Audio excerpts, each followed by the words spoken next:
Boa noite a todos.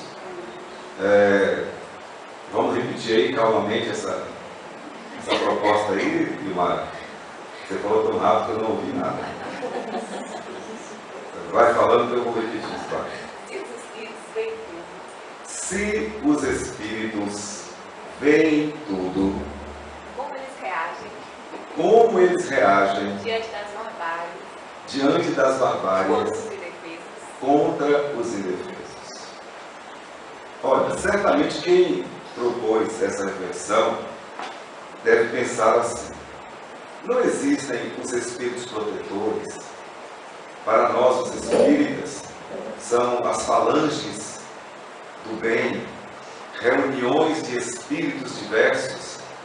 Segundo a contagem espírita, são cerca de 7 bilhões de almas do bem que trabalham para proteger, para validar todas as provas e expiações aqui deste planeta.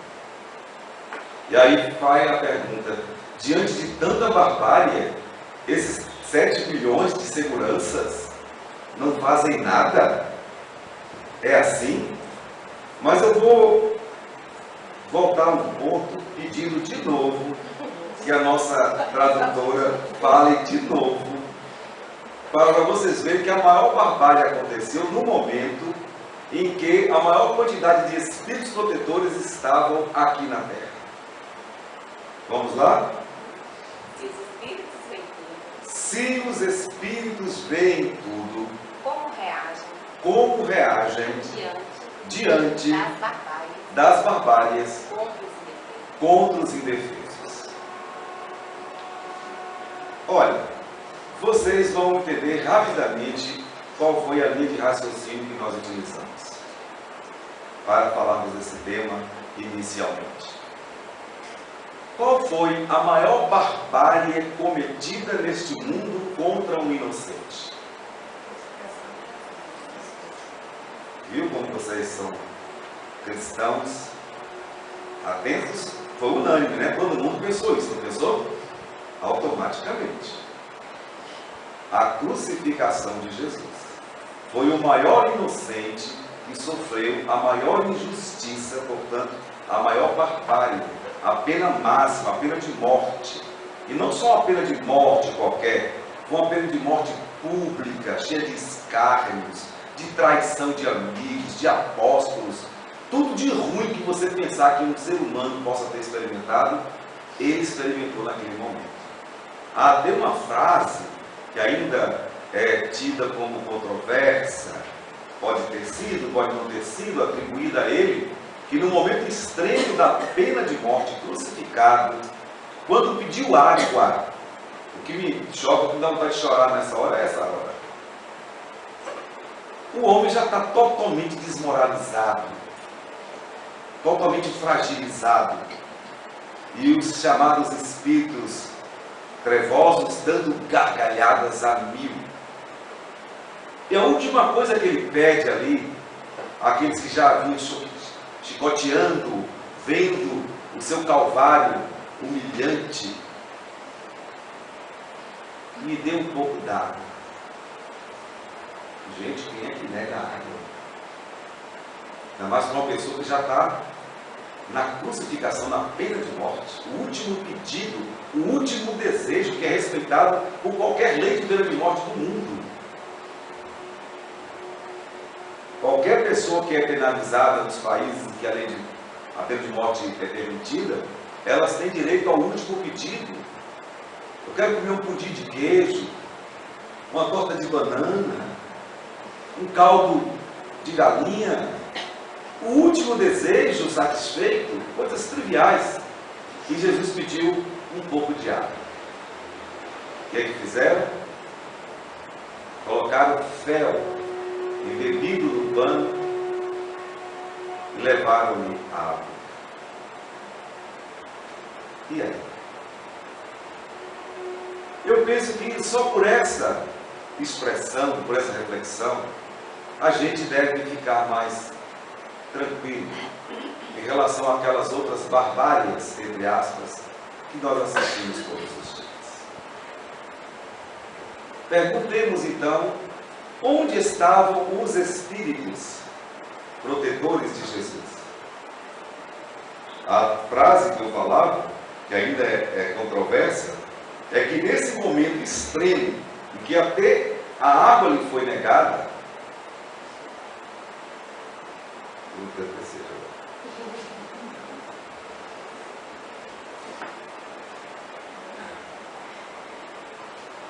foi esta: Pai, por que me abandonaste? Essa frase ela é controversa porque o que se sabe é isso. Se Jesus é o Espírito governador do planeta Terra, ele recebeu como tarefa de Deus, pelo menos dos dados aproximados dos dias contemporâneos, cerca de 30 bilhões de almas para trabalhar o processo de evolução nesse planeta que já foi mundo primitivo e hoje é destinado às provas e às expiações. E logo mais passará a condição de planeta de regeneração. Sendo ele um dos construtores estelares do próprio planeta, sendo ele a alma que recebeu um por um dos espíritos que escolheram a Terra ou foram encaminhados a ela como escola de evolução, nesse período transitório da evolução, compreendendo todas as leis divinas, sendo ele um espírito puro, que já atingiu o grau máximo que todos poderemos alcançar, ele já está na conquista plena da compreensão máxima da sabedoria, da inteligência, da moralidade, do amor por excelência. Por que então ele teria algum momento de fraqueza e teria dito, depois de tanta barbárie e injustiça: Pai, por que me abandonaste? Deixemos então esta reticência sobre essa frase que é controversa. Alguns acham que essa frase foi dita, outros tantos acham que essa frase nunca foi dita. Porque o que de fato nós sabemos, aí não temos dúvida alguma, é que nesse momento extremo da crucificação, antes de dizer as últimas palavras registradas naquela tarde fatídica e ao mesmo tempo histórica, quando ele observou Maria, a sua mãe, Maria, a ex-prostituta, João, o único apóstolo que manteve-se ali, e algumas poucas pessoas que tiveram a coragem de se apresentarem naquele momento em que todos desertaram, todos rejeitaram o Messias. E ao olhar aquelas mulheres que choravam, ele lembrou: olhe, não chorem por mim. Choreis antes por vós mesmas e por vossos filhos, porque haverá prantos e ranger de dentes. Na sequência, quase que imediata deste momento, ao contemplar todo aquele panorama, as palavras, sim, com toda certeza, registradas por ele, ao conversar com Deus, como sendo um espírito puro que conversa diretamente com Deus, porque já não tem mácula nenhuma em seu coração, ele disse assim: Pai, perdoa-os, eles não sabem o que fazem. Allan Kardec, brilhantemente, ao compor um dos livros mais extraordinários, que retrata o momento da vida de Jesus na Terra e as lições por ele deixadas, o livro O Evangelho segundo o Espiritismo, ali Allan Kardec dedica no capítulo 5º, que tem como título Bem-aventurados os aflitos, que é uma frase retirada do maior sermão que alguém já poderia ter pronunciado, definindo todo o roteiro da história presente e futura da humanidade terrena. Quando Jesus falou das bem-aventuranças, de como as pessoas poderiam ser felizes. E dentre as bem-aventuranças, ele diz: bem-aventurados os aflitos, porque serão consolados. E ali, o maior, talvez, capítulo do Evangelho segundo o Espiritismo, esse é o capítulo 5, vai nos mostrar tudo aquilo que a gente precisa entender, ou pelo menos aquilo que a nossa inteligência atual nos permite entender sobre o assunto proposto para a nossa reflexão de hoje. Então, antes de qualquer coisa, sugerimos a todos, especialmente a quem propôs o tema, que leia reflexivamente o capítulo 5 do Evangelho segundo o Espiritismo. E mais atentamente, o item 6, que tem como subtítulo Causas anteriores das aflições. E ali se explica, pela pluralidade das existências, que os sofrimentos que passamos na atual reencarnação, que aparentemente não tem causa nenhuma que justifique, pelo que fizemos na presente existência física, certamente tem suas causas em outras existências. Caso contrário, aí sim, nós ficaríamos em dúvida sobre a proteção divina, a proteção dos Espíritos bons, ou como diriam outros cristãos, a proteção do Espírito Santo. Seria questionado. E principalmente, se Deus realmente é justo. Por que Ele permite tanta barbárie? E a sua bondade, o seu amor e a sua misericórdia, como ficam? Sem dúvida, esta é a indagação principal para a maioria de nós que vivemos esse momento transitório tão importante. Primeiramente, nos lembramos de que o nosso planeta está destinado às provações e às expiações. E que as expiações quase sempre são impostas. Impostas por quem? Há castigos? Há punições? Absolutamente não. Porque existe uma lei universal, que é a lei de ação e reação. A lei de causa e efeito. Então, se hoje nós assistimos barbáries acontecendo a olhos vistos, estes efeitos, com toda e absoluta certeza, têm causas. Agora, uma coisa interessantíssima para se refletir sobre esse assunto, quando a gente vê alguém que está feliz e alguém que aparentemente está sofrendo, ali a reflexão é essa. É provável que esta pessoa que você veja como alguém que esteja bem, está usufruindo da vida de uma maneira plena, está feliz, está alegre. Será que isso que nós consideramos felicidade e alegria realmente terá bons resultados? Porque é muito mais importante nós percebermos não o fato em si, se ele aparentemente é uma barbárie ou se aparentemente ele é um fato que demonstra alguém que está bem. O que nós temos que tentar perceber são as consequências. Aqueles que vivem hoje felizes, a forma como tentam viver felizes, sem se darem conta de que estamos num mundo onde precisamos olhar mais uns para os outros.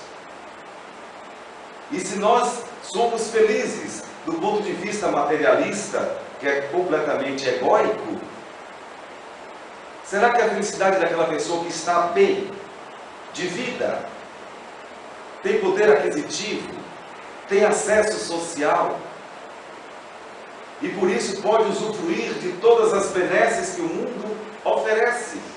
Aí nós dizemos, fulano, fulana está bem de vida, está feliz, desfila nos carros do triunfo.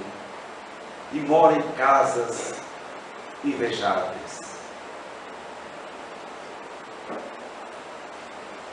Este modo de viver retrata de fato a felicidade? Ou será que esta vida voltada para este momento de alegria passageira não trará consequências dramáticas no futuro?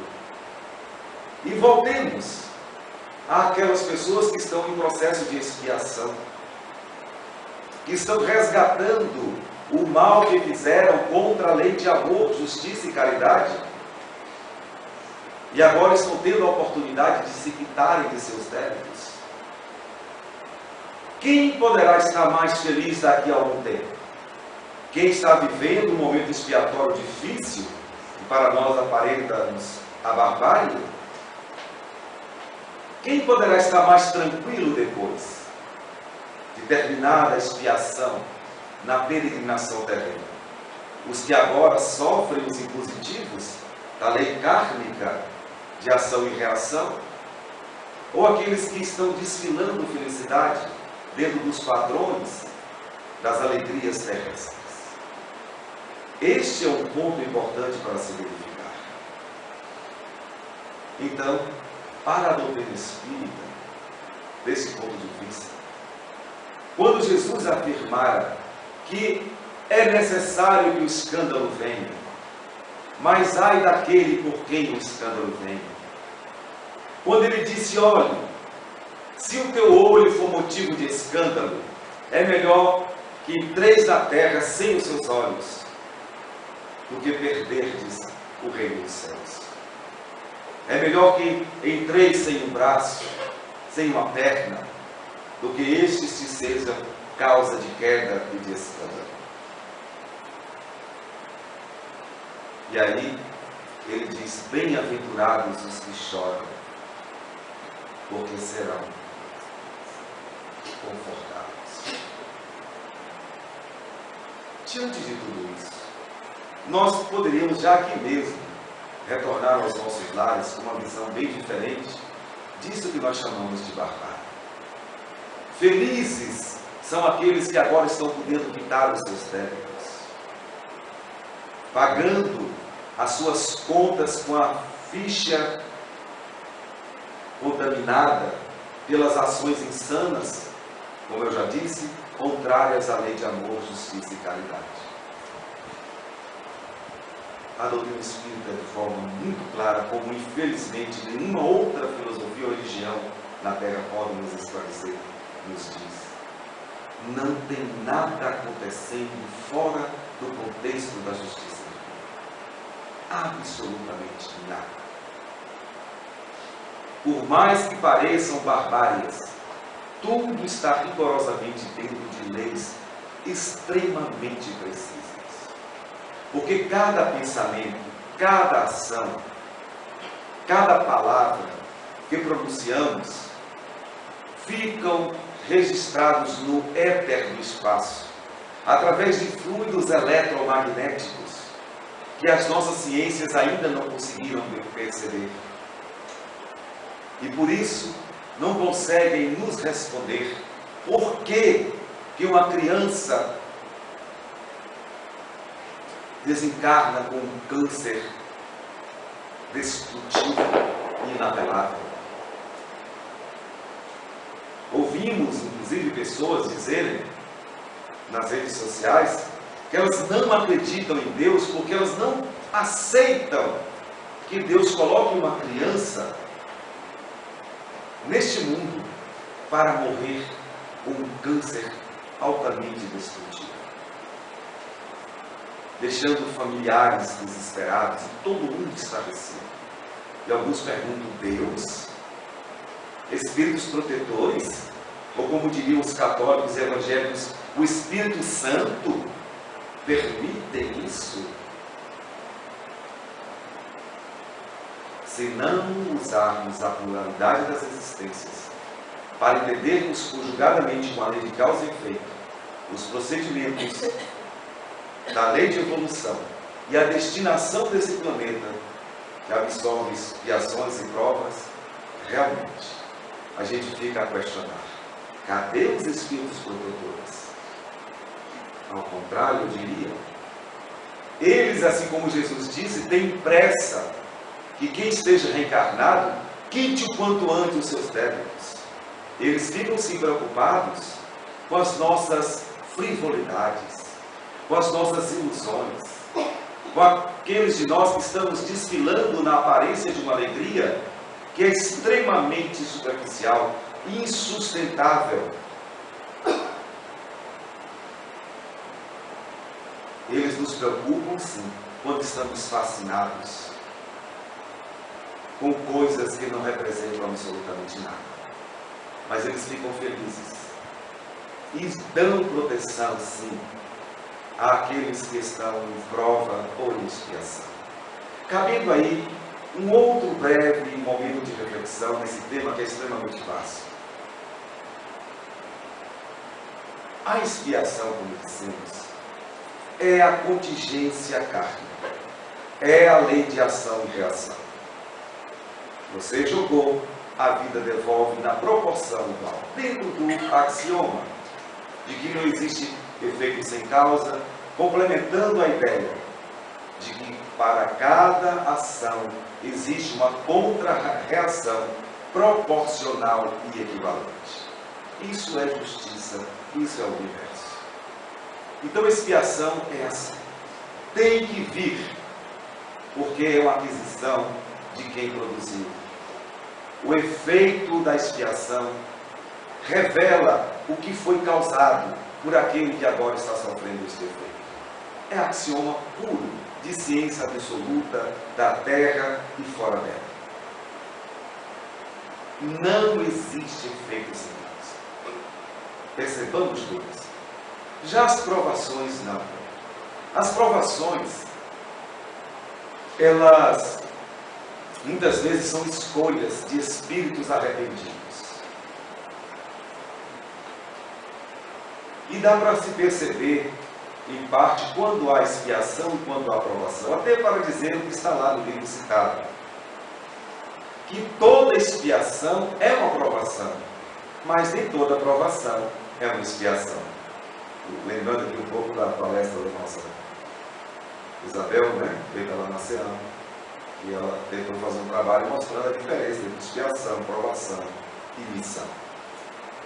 Então, a provação, ela é geralmente acompanhada por uma certa alegria, por uma resignação. É alguém que escolhe submeter-se a situações difíceis, familiares, profissionais, sociais, religiosas, e cumpre com devotamento, com total entrega, com abnegação, com renúncia. E quem vê de fora pensa assim: coitado, coitado, quanta renúncia, quanta dedicação a uma coisa. Eu escuto de vez em quando as pessoas dizerem a quem tenta fazer um trabalho espiritual mais intenso, que coloca uma jornada de tempo mais dedicada às causas sociais e espirituais, e que pouco participam das frivolidades do mundo, olhando para aquelas primeiras dizendo: coitado, não está curtindo a vida. E muitas vezes nós observamos as pessoas que estudam, que refletem na ciência espírita, e com ela adentram na filosofia para as suas próprias existências, e como vimos no depoimento, entre vários agora essa semana, de alguém que disse assim: olha, eu fui passar férias no resort, com familiares, estávamos no primeiro mundo, ali não tinha problema. Quando você paga um resort na beira de praia, você é cercado de cuidados tais que parece que você está no paraíso. E quando voltavam, alguém disse: agora vamos encarar a realidade. Mas a pessoa em questão, já com as reflexões do Espiritismo, disse: Valfrido, sinceramente, eu não senti prazer nenhum em não estar envolvido em problema de ninguém, nem de coisa nenhuma. Naquela redoma preparada, em que a gente paga, para ninguém nos incomodar. Todo mundo sorri, todo mundo agrada, todo mundo oferece água de coco, e aí se aquilo, tudo dentro de um mundo consumista, que quer proporcionar diante dos escândalos que acontecem todos os dias, um oásis para quem está de férias. É válido? Claro que é válido. Uma das indústrias maiores que existe no mundo, a terceira maior da economia mundial, do turismo. Mas a reflexão que nos interessou foi a pessoa que disse, olha, eu prefiro 1000 vezes estar lá na muvuca. Chegar no final do mês e contar o dinheiro, vai dar para pagar, não vai dar para pagar. E toda hora o pessoal ligando, o banco dizendo, sua conta venceu, vai vencer. E agora eu nem ligo mais, é só, agora é tudo no celular. O celular mesmo tem 300 mensagens. Não dá tempo de apagar. Para esquecer. Olha, seu cartão venceu, olha, seu CT venceu, olha, sua fatura venceu. Sabe o quê?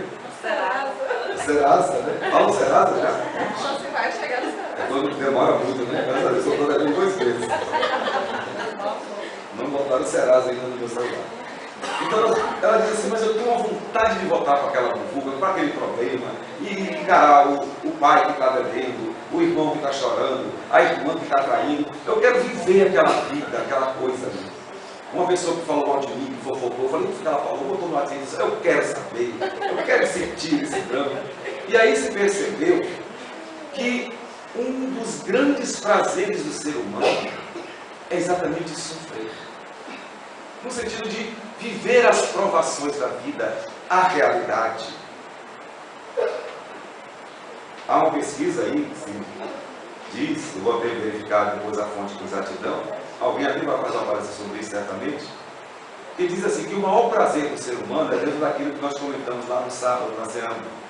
O maior prazer do ser humano é quando a pessoa descobre que ela aprendeu algo. Então, aprender, conhecer, descobrir coisas do mundo, coisas novas, é a maior alegria do ser humano. É o momento mais feliz. O segundo momento mais feliz é o sofrimento. O sofrimento de quem está deliberadamente, voluntariamente, se submetendo a provações, com a certeza de que, se for bem sucedido nos testes, vai ficar melhor ainda perante a consciência cósmica e perante a sua própria consciência. São aquelas dificuldades do espírito que arrependeu, que reconheceu, que falhou, que viveu um momento de humildade, de reconhecer que houve um erro, que houve um equívoco, mas que não fica apenas satisfeito em ter reconhecido, mas que quer, sobretudo, voltar e reparar e devolver a quem houve o prejuízo, o dano que lhe foi causado. Ah, não tem coisa melhor do que pagar uma dívida. É ou não é? Ah, se é tão bom pagar as nossas dívidas materiais. Se nós formos observar hoje, eu chamei, alguém ouviu alguma familiar chamando a atenção de outra. Fulano está devendo, meu filho, porque não sabe gastar o dinheiro. Tem que aprender. Isso é ninguém que gosta de falar isso. Né? E geralmente nós vamos ver que grande parte das nossas dívidas, inclusive, foram bobagens, foram ilusões, coisas que a gente podia muito bem viver sem aquilo. A gente está embaraçado por coisa nenhuma.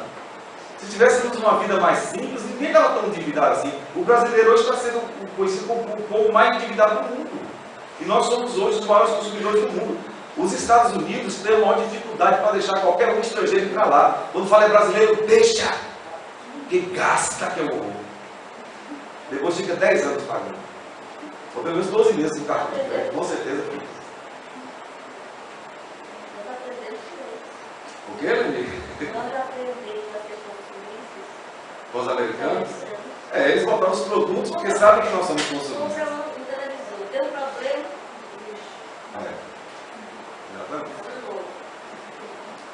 Então, esse sofrimento é prazeroso, da prova, de quem realmente reconhece, olha, eu preciso disso, eu preciso me submeter àquilo, eu preciso acordar mais cedo, eu preciso trabalhar mais, eu preciso me dedicar mais à família, eu preciso dar mais atenção às pessoas que me amam, às pessoas que estão próximas a mim, e aí fazem projetos, metas nessa área. São provas. E dizem também que o terceiro maior prazer, com certeza a pesquisa é brasileira, é o prazer de comprar. É um prazer imenso. Aí desenvolvendo o transtorno obsessivo compulsivo. Observem bem. O que é que nós estamos chamando de barbárie? É a bala perdida? É a bomba que estourou? É o flagelo que arrastou cidades inteiras? O que é que nós estamos chamando de barbárie? Lembremos-nos especialmente disso. Cada pessoa que pode resgatar os seus débitos com esses momentos agressivos, aparentemente, da natureza, como diria, ou como disse o espírito Bezerra de Menezes, cada morte violenta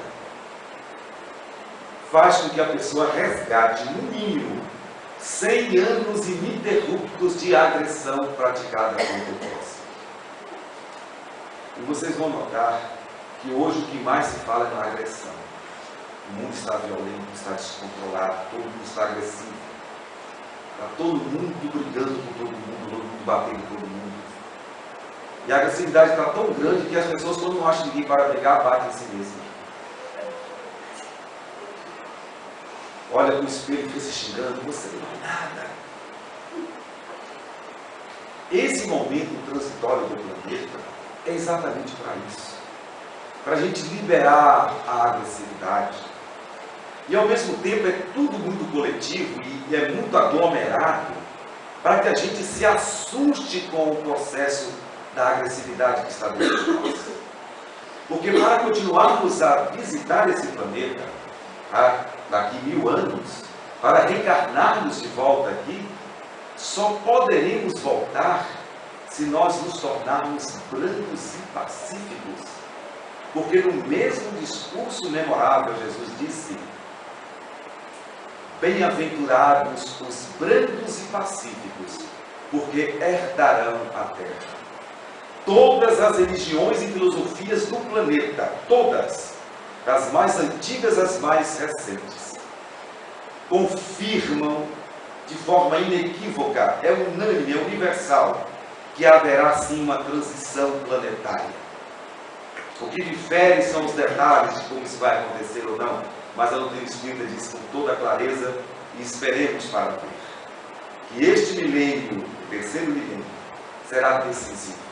É a última hora para que a Terra deixe de ser um planeta de provas e expiações e entre definitivamente na categoria de mundo de regeneração, onde ali as pessoas ainda terão algumas provações, ainda terão dificuldades a vencer, imperfeições a serem trabalhadas, virtudes a serem conquistadas, mas sem dúvida alguma, o agressivo, o bruto, o ignorante, no sentido pior da palavra, o estúpido, ali não encontrará energias perispirituais dentro do fluido universal planetário para formarem um corpo e adentrar este mundo, para seguir o seu caminho evolutivo.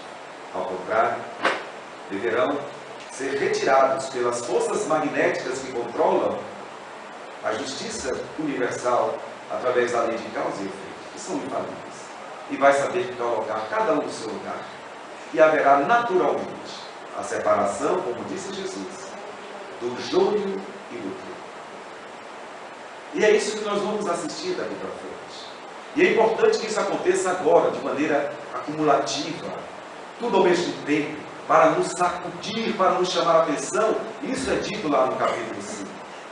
Para nos acordar, para nos mostrar que alguma coisa importante está acontecendo. E que devemos perceber o contexto no qual estamos inseridos. Então, antes de nos lamentarmos em relação às expiações dolorosas, vamos perceber que felizes são os que choram agora, porque estarão com seus débitos quitados e, ao voltarem ao mundo espiritual, estarão redimidos, estarão com a consciência livre, estarão em paz. Enquanto que aqueles que riem a todo custo, que pisoteiam para conquistarem coisas terrenas que não valem absolutamente nada, e que triunfam como pessoas felizes, esses certamente ainda enfrentarão os dias amargos do choro e ranger deles. Então prestemos bem atenção nisso. Antes de vermos alguém feliz ou alguém sofrendo muito, Lembremos, o que importa não é ver a pessoa feliz ou ver a pessoa em sofrimento. Tentemos observar a consequência disso. O que está feliz hoje, o que acontecerá com ele, e o que está triste hoje, o que ele receberá. É assim que nós vamos refletindo, para que não nos sintamos deserdados, achando que Deus, que Jesus, que os Espíritos protetores estão perdendo o controle do planeta e as pessoas sofrem porque o mal predomina. Nunca predominou e nunca predominará. O mal é um estágio passageiro de ser humano. E o mal que experimentamos é apenas a ignorância do bem, que também é temporário. Assim que retomarmos o caminho, com as expiações dolorosas, aprenderemos a lição e certamente voltaremos melhores para as próximas reencarnações. Muito obrigado a todos pela respeitosa atenção e esperamos que as reflexões aqui sirvam para quem nos proporcionou este momento. Muito obrigado.